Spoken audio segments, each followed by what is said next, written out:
আল্লাহ রাব্বুল আলামিন আমাকে সম্পদ দিয়েছে, আল্লাহ রাব্বুল আলামিন আমাকে ক্ষমতা দিয়েছে, এই জন্য কারো প্রতি জুলুম করা যাবে না, নির্যাতন করা যাবে না।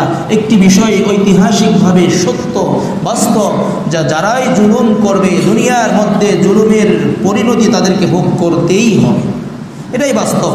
কারণ আল্লাহ রাব্বুল আলামিন পৃথিবীবাসীকে অনেক সময় সম্পদ দিয়ে, সম্মান দিয়ে, তাদেরকে টাকা পয়সা দিয়ে, ক্ষমতা দিয়ে ছাড় দেন, কিছু সুযোগ দেন, এবং আল্লাহ রাব্বুল আলামিন দেখেন এই বান্দা এই অর্থ দিয়ে, এই সম্পদ দিয়ে, এই ক্ষমতা দিয়ে সে আমার পথে চলে নাকি মানুষের উপর অন্যায় অবিচার করে।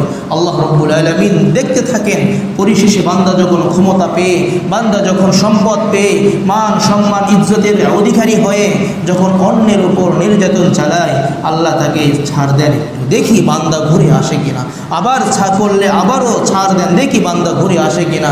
আবার যখন বারবার সীমা লঙ্ঘন করতে থাকে, যখন সীমানা ছাড়িয়ে যায়, সীমানা অতিক্রম করে, ওই সময় আল্লাহ রাব্বুল আলামিন তাদেরকে দুনিয়াতেই পাকড়াও করে এবং সারা বিশ্বের মানুষদেরকে শিক্ষা দিয়ে দেয় জুলুমের পরিণতি কখনোই ভালো হয় না।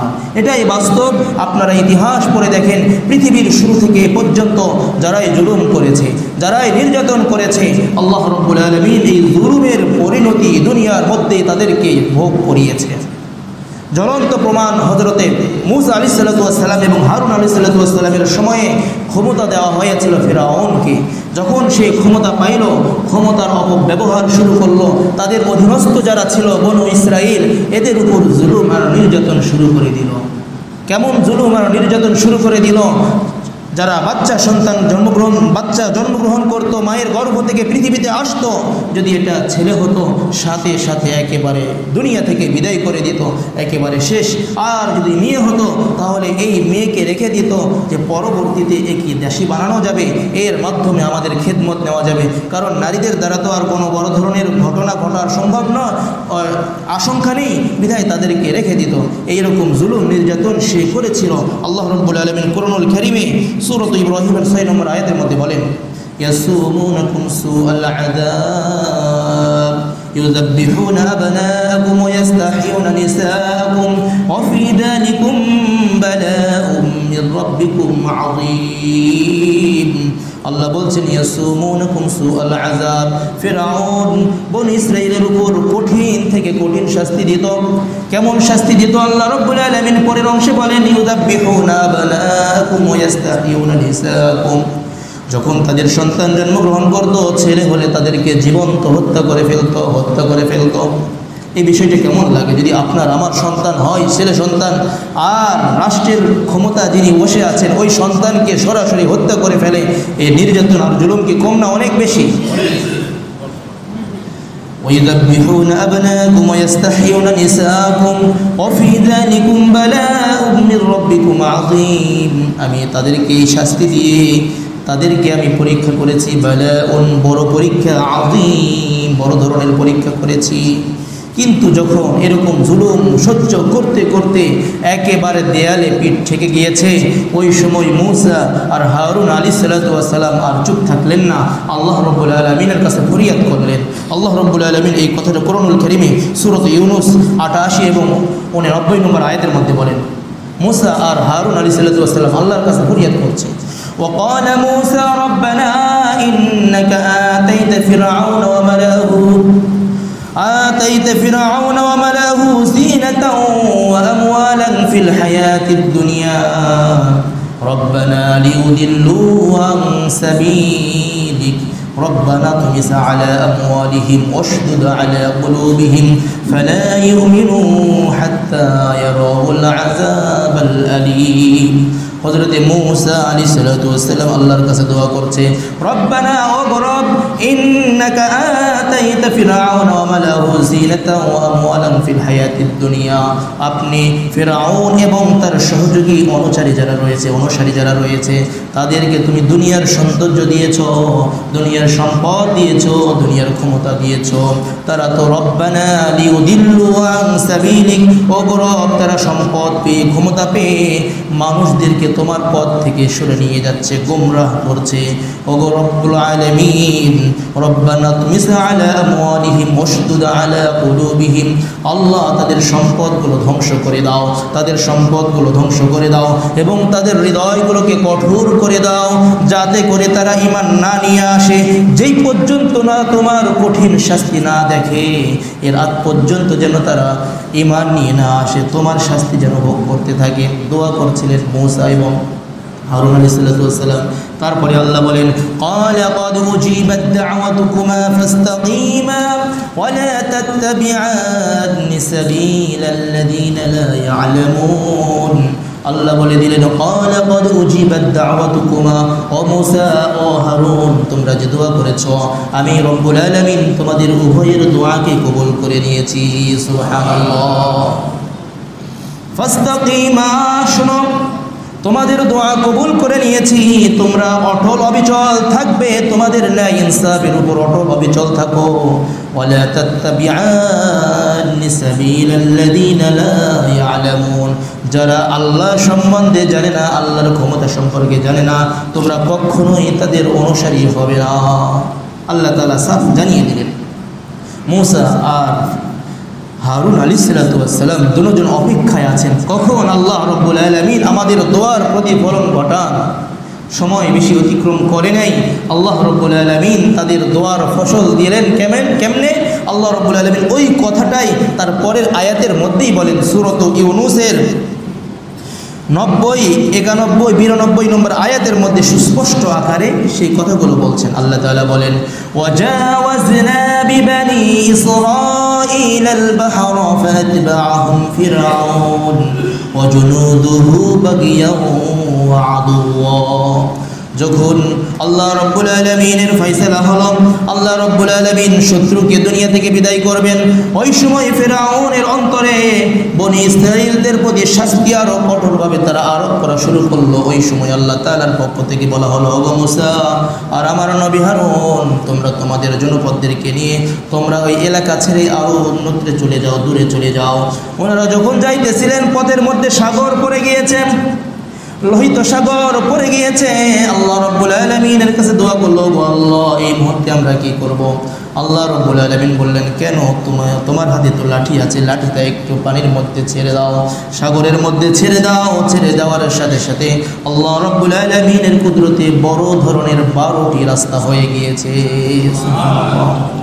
আল্লাহর কুদরত, পানির উপর রাস্তা হয় না, লাঠি রাখার সাথে সাথে আল্লাহ রাব্বুল আলামিন 1, 2টা নয় 12টি গোত্র ছিল, আলাদা আলাদা গোত্র আলাদা আলাদাভাবে যাওয়ার জন্য 12টা রাস্তা একসাথে করে দিয়েছে। তাফসীরের মধ্যে আসছে এমন রাস্তা হয়ে গিয়েছে যেরকমভাবে কাঁচের ভিতর দিয়ে এক পেছনে যারা থাকে তাদেরকে দেখা যায় বা অপর পিঠে যারা থাকে তাদেরকে দেখা যায়। আর অনুরূপভাবে আল্লাহ রাব্বুল আলামিন এইরকমভাবে কাচের মতো একটি রাস্তা তৈরি করে দিয়েছেন, ফলে এই 12টি গোত্রের প্রত্যেকেই একে অপরকে দেখতে পাচ্ছিল। সুবহানাল্লাহ। আল্লাহ রাব্বুল আলামিন এই কথা কোরআনের মধ্যে বলছেন, ওয়াজাওয়াজনা বিবানি ইসরাঈলাল বাহর। আল্লাহ রাব্বুল আলামিন বলছেন, আমি দয়া করে মায়া করে যখন বনি ইসরাঈলদেরকে সমুদ্র পার করে দিলাম, ওই সময় ফিরআউনের দলবল এসে যখন দেখলো আর সমুদ্রের মধ্যে তো রাস্তা হয়ে গিয়েছে, আর দেরি নাই, আরও বড় কাহিনী রয়েছে। আমার সামনে উদ্দেশ্য আরও বড়, যেহেতু এদিকে আর যাচ্ছে না। ফিরআউনের দলবল সহ সে তখন সাথে সাথে তার পশ্চাৎ বন করলো। কেন?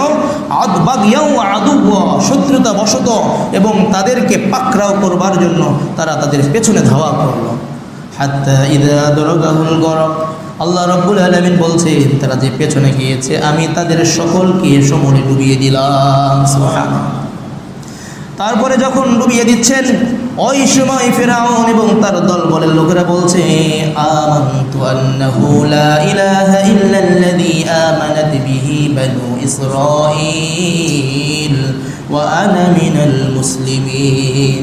ফিরআউন তখন বলছে, ওগো আল্লাহ, বনু ইসরাইল যার প্রতি ঈমান নিয়ে আসছে, যেই রবের প্রতি ঈমান নিয়ে আসছে, আমিও তার প্রতি ঈমান নিয়ে আসছি, আমিও আত্মসমর্পণকারীদের মধ্য থেকে একজন। ফিরআউন বলতেছে, আমিও আত্মসমর্পণকারীদের মধ্য থেকে একজন।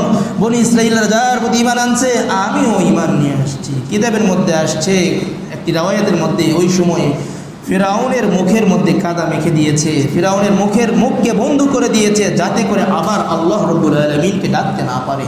তারপরে আল্লাহ রব্বুল আলামিন তার প্রতি উত্তরে বলল, ও ফিরাউন, এখন প্রশ্নবোধক, এখন কি তোমার সময় হলো?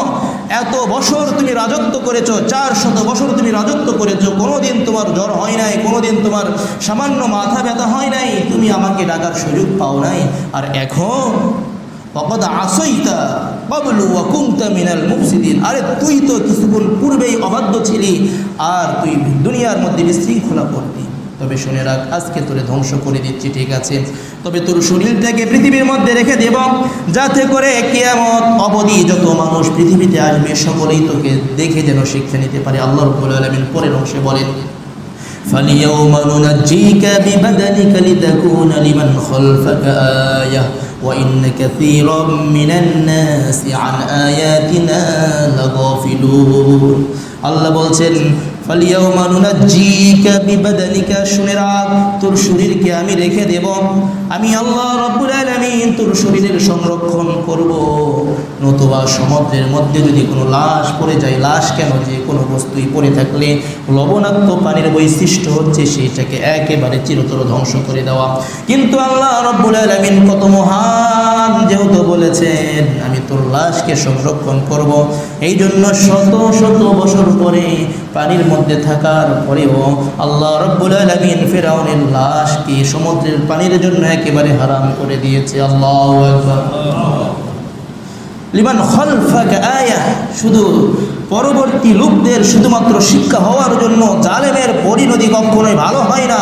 পৃথিবীবাসী যেন ফিরাউনকে দেখে শিক্ষা নেয়, ফিরাউনের এই ডেড বডি দেখে যেন মানুষ শিক্ষা নিতে পারে। জুলুম করা যাবে না, অন্যায় করা যাবে না, ক্ষমতা পাওয়া সত্ত্বেও অন্যের প্রতি নির্যাতন করা যাবে না, এই শিক্ষা নেওয়ার জন্যই শুধুমাত্র আমি ফিরাউনের লাশকে টিকিয়ে রেখেছি। আল্লাহ বলছেন, ওয়া ইন্না কাসীরাম মিনান নাস, তারপরেও অনেক মানুষ এত কিছু দেখার পরেও তারা শিক্ষা নেবে না। এটা কে বলেছেন? আল্লাহ। কোরআনে এখনই অনুবাদ আপনি দেখতে পারবেন, এইভাবেই আল্লাহ তাআলা বলেছেন। তার মানে ক্ষমতার মোহ আর টাকা পয়সা উদ্ধত এমন মানুষকে চেপে বসে যে তার হুঁশ থাকে না, আমি কি হলাম, মই কি হনরে, একটা কথা আছে এলাকাতে বলে, গ্রামের মধ্যে বলে, মই কি হনরে, আমি কি হয়ে গেলাম। বিধায় মানুষের প্রতি অন্যায় করে, অত্যাচার করে, জুলুম করে। আল্লাহ রাব্বুল আলামিন দেখিয়ে দিয়েছে, শুধু ও নয়, আল্লাহ রাব্বুল আলামিন দেখিয়ে দিয়েছেন জালিম কারণ জালিম নমরুদ ছিল, নমরুদের পরিণতি কি হয়েছে। আল্লাহ রাব্বুল আলামিনের সাথে উদ্ধত করেছে, বিধায় আল্লাহ রাব্বুল আলামিন দুনিয়ার মধ্যে তাকে শাস্তি দিয়েছে। সামান্য মশার কামড়ে, সামান্য একটা ল্যাংড়া মশার মাধ্যমে আল্লাহ রাব্বুল আলামিন তাকে জুতা পিটা খাইতে খাইতে খাইতে খাইতে দুনিয়া থেকে বিদায় নিতে হয়েছে, ঠিক না ব্যাটি? 400 বছর সেও রাজত্ব করেছে। হারুন মুসা আলাইহিস সালামের চাচাতো ভাই ছিল, তার অঢেল সম্পদ ছিল, সম্পদ থাকা সত্ত্বেও সে যখন যাকাত আদায় করল না, আল্লাহ রাব্বুল আলামিন তারও পরিণতি ঠিক অনুরূপ করেছে। আবু জেহেল, উতবা, সাইবা রাসূলুল্লাহ সাল্লাল্লাহু আলাইহি ওয়াসাল্লামকে তার বাসস্থান থেকে তাড়িয়ে দিল। মক্কার কাফেররা যখন রাসূলুল্লাহ সাল্লাল্লাহু আলাইহি ওয়াসাল্লাম এবং সাহাবায়ে কেরামের উপর জুলুম নির্যাতন করতে করতে একেবারে রাসূলুল্লাহ সাল্লাল্লাহু আলাইহি ওয়াসাল্লাম সহ্য করতে করতে আর সহ্য করা যাচ্ছিল না, ঠিক এমন মুহূর্তে আল্লাহ রাব্বুল আলামিনের নির্দেশে রাসূল হিজরত করে যান। পরিশেষে এই জালেম যারা ছিল, জালেমের পরিণতি ভালো হয় নাই, বরং পরবর্তীতে বদরের যুদ্ধের মধ্যেই সকলকেই নাস্তানাবুদ করে দিয়েছে, ঠিক না বেটি? ঠিক অনুরূপভাবে পৃথিবীতে যত জালেম হবে, যত জালেম পৃথিবীতে গিয়েছে, সকলের পরিণাম ঠিক অনুরূপ হয়েছে।